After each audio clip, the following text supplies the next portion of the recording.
Assalamualaikum warahmatullahi wabarakatuh. Waalaikumsalam warahmatullahi wabarakatuh.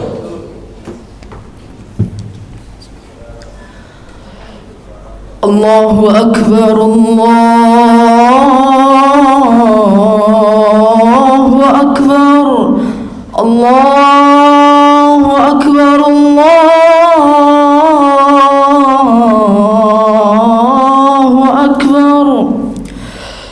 أشهد أن لا إله إلا الله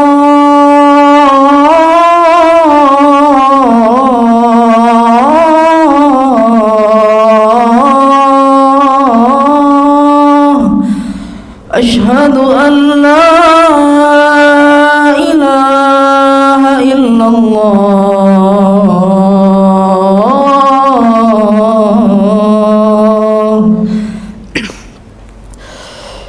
أشهد أن محمدًا رسول الله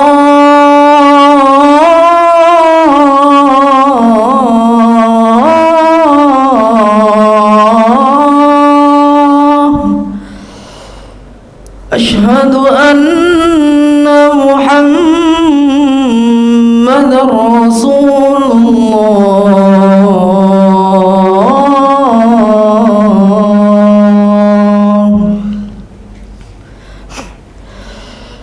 حي على الصلاة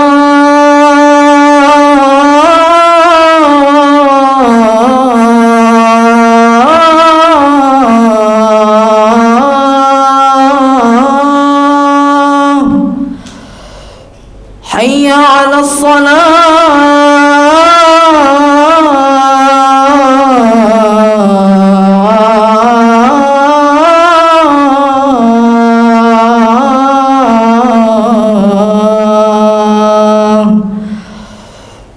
حي على الفلاح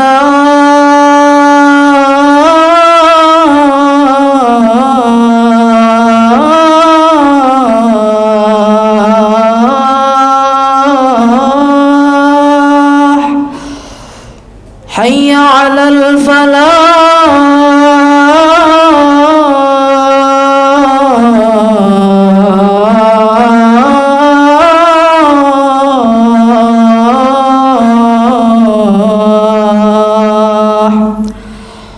الله أكبر الله أكبر لا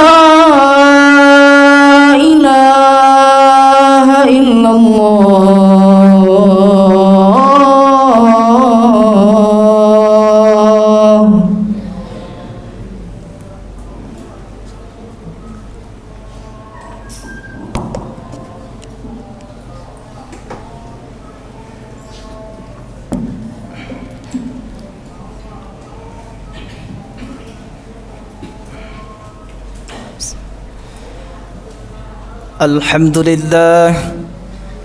الحمد لله الذي خلق الإنسان وعلمه البيان أشهد أن لا إله إلا الله وحده لا شريك له وأشهد أن محمدًا عبده ورسوله وحبيبه وخليله صلوات ربي وسلامه وبركاته عليه أشهد أن لا إله إلا الله وحده لا شريك له وأشهد أن محمدًا عبده ورسوله وعلى آله وصحبه ومن تبعهم بإحسان إلى يوم الدين أما بعد أوصي بنفسي وإياكم بتقوى الله فقد فاز المتقون. Aku wasiatkan kepada diriku khususnya dan kepada seluruh yang hadir di masjid ini, marilah kita senantiasa meningkatkan kualitas keimanan dan ketakwaan kita kepada Allah Subhanahu wa taala. Karena sesungguhnya hanya merekalah golongan orang-orang yang memperoleh keberuntungan di sisi Allah Subhanahu wa taala. Allah Subhanahu wa taala berfirman, A'udzu billahi minasy syaithanir rajim. Ya ayyuhalladzina amanu. Betapa seringnya Allah memanggil kita dengan sebutan wahai orang-orang yang beriman. Betapa seringnya kita membaca Al-Quran yang menyebutkan panggilan Allah kepada orang-orang yang menyatakan dirinya beriman. Namun terkadang kita tidak memberikan respon apapun, seakan-akan kita bukanlah orang-orang yang beriman. Apa kata Allah? Ya ayyuhalladzina amanu taqullah. Wahai segenap manusia, orang-orang yang menyatakan dirinya beriman kepada Allah, ittaqullah, bertakwalah kalian kepada Allah. Takwa tidak cukup hanya sekedar didengarkan. Takwa tidak cukup sekedar diucapkan, melainkan takwa itu adalah ittaqullaha haqqa tuqatih. Bertakwalah kalian dengan sebenar-benarnya takwa, berusaha menjalankan apa yang menjadi perintah Allah dan berupaya menjauhi apa yang menjadi larangan Allah. Wala tamutunna illa wa antum muslimun. Dan jangan kalian mati kecuali dalam keadaan muslim, berserah diri kepada Allah. وقال الله تعالى في كتابه الكريم أيضا أعوذ بالله من الشيطان الرجيم إنما هذه الحياة الدنيا متاع وإن الآخرة هي دار القرار صدق الله العظيم. Hadirin rahimani wa rahimakumullah. Pada kesempatan yang berbahagia ini, khatib akan membawakan judul tema yang berjudul begitu singkat umur manusia. Hadirin rahimani wa rahimakumullah. Para hamba Allah sekalian, renungkanlah tentang dunia yang singkat ini. Perhiasannya yang hina, banyak perubahannya. Ingatlah kadarnya, ilmuilah rahasianya. Barang siapa yang percaya dunia, maka ia telah terperdaya. Barang siapa yang bersandar kepadanya, maka ia telah binasa. Singkatnya, umur dunia ini sesingkat umur seorang manusia. Umur seseorang dimulai dari detik demi detik, lalu jam demi jam, lalu hari demi hari, lalu bulan demi bulan, tahun demi tahun, lalu selesailah umur manusia. Dan ia tidak tahu apa yang akan terjadi dari perkara-perkara berat setelah kematiannya. Apakah umur orang-orang setelahmu adalah umurmu? Umur seseorang ibarat hanya sesaat dibandingkan umur sebuah kelompok generasi. Bahkan dunia hanyalah kesenangan sementara. Allah Subhanahu wa taala berfirman di dalam Quran surah Ghafir ayat 39. Innama hadhil hayatud dunya mata' wa innal akhirata hiya darul qarar. Sesungguhnya dunia ini adalah kehidupan yang sementara dan kehidupan akhirat itulah kehidupan yang kekal abadi. Rabb kita telah mengabarkan kepada kita tentang sebentarnya manusia di kuburan mereka hingga hari kebangkitan mereka untuk dihisab. Waktu yang lama di kuburan seperti hanya sesaat saja. Allah Subhanahu wa taala berfirman di dalam surah Yunus, A'udzu billahi minasyaitonir rajim. Wa yauma yahsyuruhum ka'an lam yalbathu illa sa'atan minan nahar yata'arafuna bainahum. Dan ingatlah pada hari ketika Allah mengumpulkan mereka, mereka merasa seakan-akan tidak pernah berdiam di dunia kecuali sesaat saja pada siang hari, pada waktu mereka saling berkenalan. Hadirin rahimani wa rahimakumullah. Karenanya wahai hadirin, umur kita hanyalah sesaat saja. Maka apa kerjaan kita mengisi umur yang sesaat ini? Sungguh beruntung orang yang melakukan amalan-amalan saleh dan menjauhi hal-hal yang haram, maka ia akan meraih keridhaan Allah di dalam kenikmatan surga. Dan celaka bagi orang yang mengikuti syahwatnya, meninggalkan kewajibannya sebagai muslim. Wahai orang-orang yang kesehatannya ia gunakan untuk melampaui batas dengan kebermaksiat. Wahai orang yang waktu kosongnya telah merusaknya. Wahai orang yang terfitnah dengan hartanya hingga terbinasa. Wahai orang yang tertipu oleh masa muda sehingga lupa bahwa ia akan tua dan mati. Wahai orang yang berani terhadap Rabb-Nya karena merasa panjang umurnya dan tinggi angan-angannya sehingga tiba-tiba disambar oleh kematian. Maka kapan engkau bisa kembali ke dunia jika telah mati? Allah Subhanahu wa taala berfirman, A'udzu billahi minasyaitonir rajim. Idza jaa ajaluhum la yastakhiruna sa'atan wa la yastaqdimun. Ingatlah ketika ajal itu telah tiba, maka ia pun tidak bisa dimajukan ataupun diakhirkan walau sedetik pun. Hadirin, karena tidaklah ia mengingat kematian dalam sesuatu yang banyak kecuali akan menjadikan yang banyak tersebut menjadi sedikit, dan tidaklah disebutkan pada yang sedikit kecuali menjadikannya terasa banyak. Tidakkah sekarang saatnya engkau bertaubat dan kembali kepada Rabb-Mu? Tidakkah engkau mengambil pelajaran dari orang-orang yang telah berlalu, dari negeri-negeri yang telah kosong, yang dihancurkan?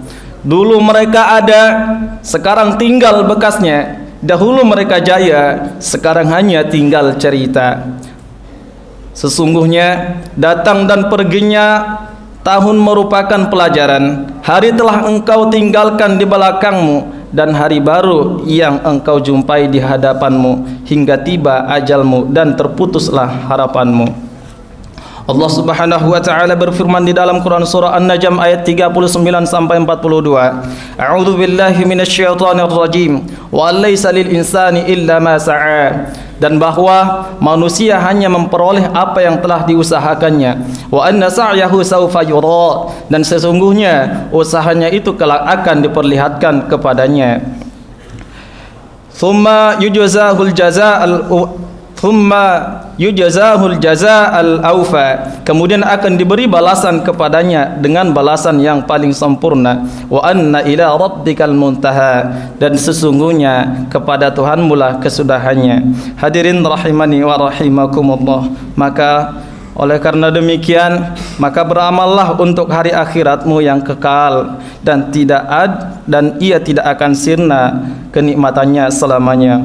Allah berfirman di dalam Quran surah Qaf ayat 34 sampai 35. Udkhuluha bisalam, dzalika yaumul khulud. Masuklah ke dalamnya dengan aman dan damai, itulah hari yang abadi. Lahum ma yasha'un fiha wa ladaina mazid. Mereka di dalamnya memperoleh apa yang mereka kehendaki, dan pada kami akan kami tambahi.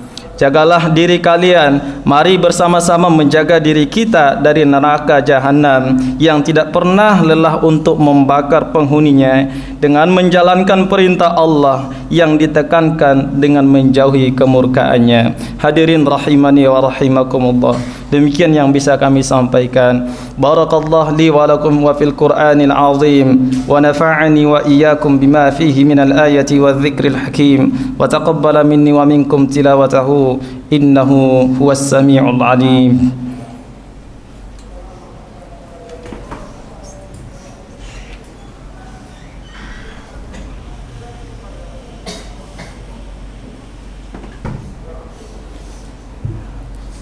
Alhamdulillahilladzi nasta'inuhu wa nastaghfiruh wa na'udzu billahi min shururi anfusina wa min sayyiati a'malina. من يهد الله فلا مضل له ومن يضلله فلا هادي له. أشهد أن لا إله إلا الله وحده لا شريك له وأشهد أن محمدا عبده ورسوله. اللهم فصل وسلم وبارك على نبينا الكريم محمد صلى الله عليه وسلم وعلى آله وصحبه ومن تبعهم بإحسان إلى يوم الدين. وقال الله تعالى في كتابه الكريم وهو أصدق القائلين: أعوذ بالله من الشيطان الرجيم. إن الله وملائكته يصلون على النبي يا أيها الذين آمنوا صلوا عليه وسلموا تسليما. اللهم صل وسلم وبارك على نبينا محمد وعلى آله وصحبه ومن تبعهم بإحسان إلى يوم الدين. اللهم اغفر للمسلمين والمسلمات والمؤمنين والمؤمنات الأحياء منهم والأموات إنك سميع قريب مجيب الدعوات ويا قاضي الحاجات يا مجيب السائلين يا رب العالمين ربنا آتنا في الدنيا حسنة وفي الآخرة حسنة وقنا عذاب النار وقنا عذاب القبور وقنا عذاب المحشر وقنا عذاب يوم الحساب وصلى الله على نبينا محمد وعلى آله وصحبه أجمعين والحمد لله رب العالمين. عباد الله إن الله يأمر بالعدل والإحسان وإيتاء ذي القربى وينهى عن الفحشاء والمنكر والبغي يعظكم لعلكم تذكرون ولذكر الله أكبر. أقيموا الصلاة.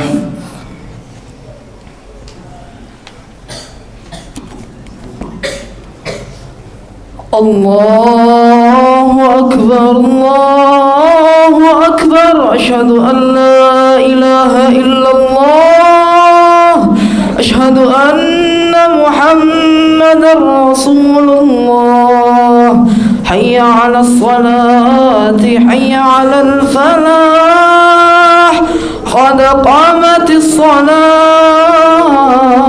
قد قامت الصلاة الله أكبر الله أكبر لا إله إلا الله.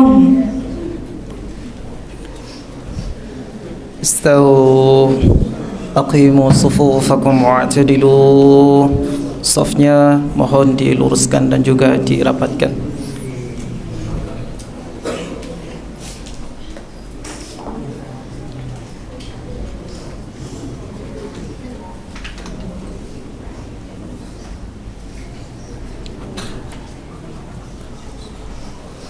Allahu Akbar.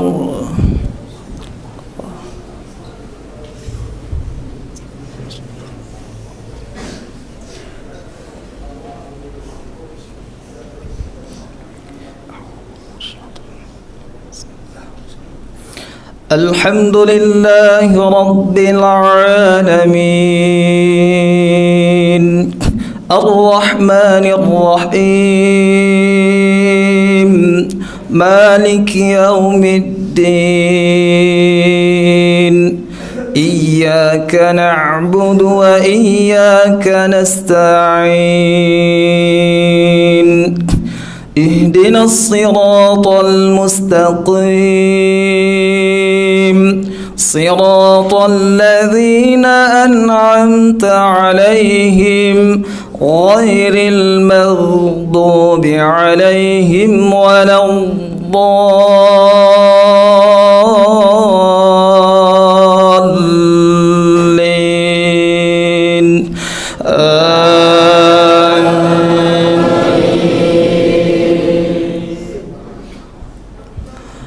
ألم تر إلى الذين بدلوا نعمة الله كفرا وأحلوا قومهم دار البوار جهنم يصلونها وبئس القرار وجعلوا لله أندادا ليضلوا عن سبيله قل تمتعوا فإن مصيركم إلى النار قل لعبادي الذين آمنوا يقيموا الصلاة وينفقوا مما رزقناهم سرا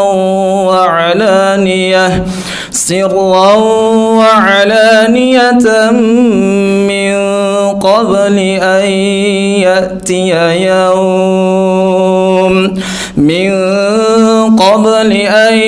يأتي يوم لا بيع فيه ولا خلال الله الذي خلق السماوات والأرض وأنزل من السماء ماء فأخرج أخرج به من الثمرات رزقا لكم وسخر لكم الفلك لتجري في البحر بأمره وسخر لكم الأنهار وسخر لكم الشمس والقمر دائبين وسخر لكم الليل والنهار وآتاكم من كل ما سألتموه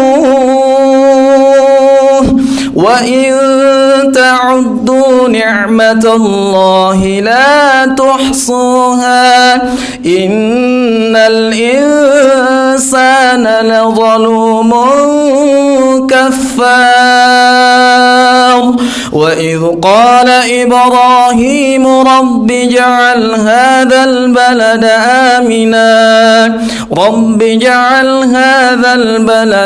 آمنا وجنبني وبني أن نعبد الأصنام. الله أكبر.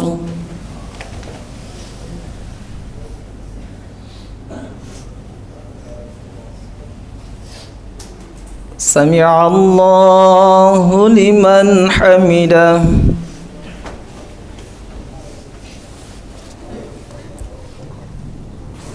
الله أكبر.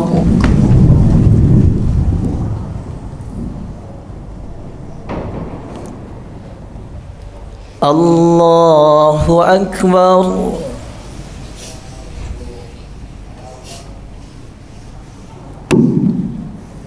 الله أكبر.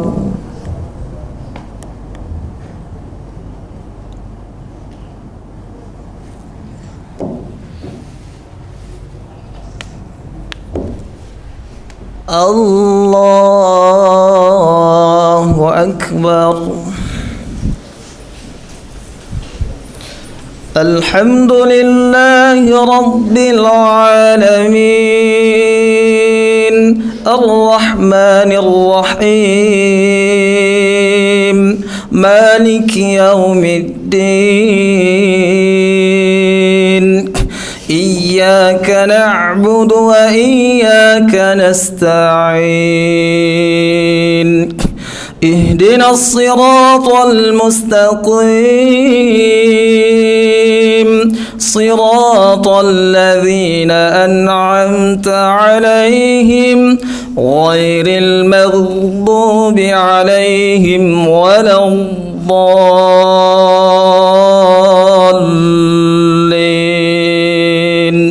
آمين.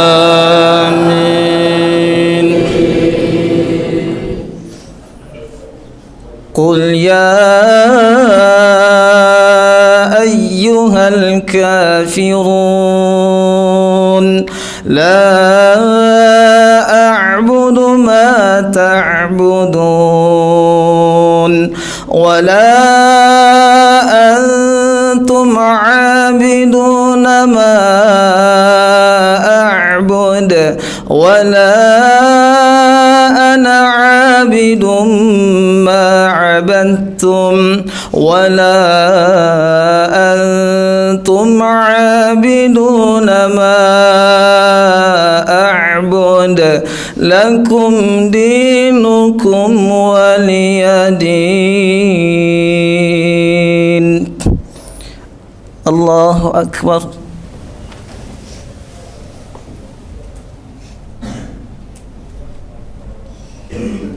سمع الله لمن حمده.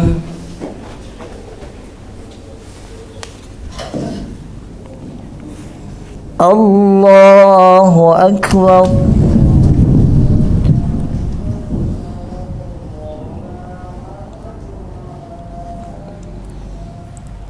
الله أكبر.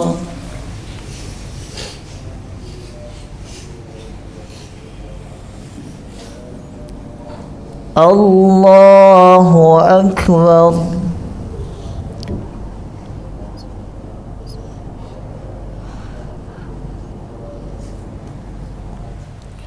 Allahu Akbar.